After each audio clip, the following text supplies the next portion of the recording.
Het KPN-netwerk zit boven de 99% van de Nederlanders die we kunnen bereiken.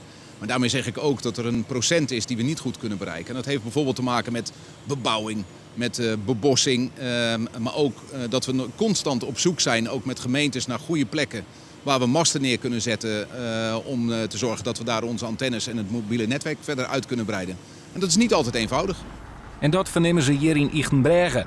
Dit dorp is een zogenaamde white spot op de kaart. Het bereik is er al jaren striem in.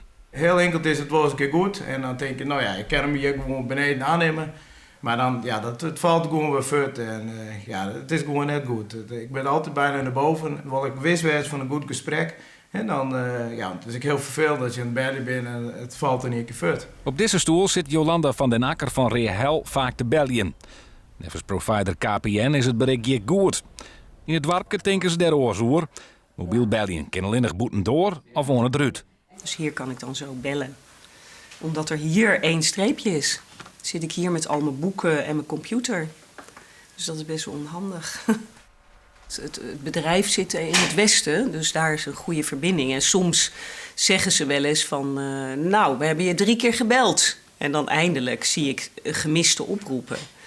Dus daar maken ze wel grapjes over. Als ik zeg, ja, ik lever het morgen in. Oh ja, dat is natuurlijk Friesland. Dan duurt dat het een dag. Ja, daar zitten er nog ontvangers op deze toer in Jesterzee. Die massen draaien. De nieuwe mast zit hier langs de A6 bij de Tjoekemar. Die zorgt het net voor goed bereik. In Ichtenbrege wachten ze nou op een tassijne nieuwe mast. Nou ja, dat weer de bedoeling. Tenminste, dat stond hier in de krant. Hè. Standje januari, GSM, verkeer weer mogelijk aan het zoeken maar. Maar goed, hij is er nog steeds net. Ja, geen idee waar dat op ver zit. Maar.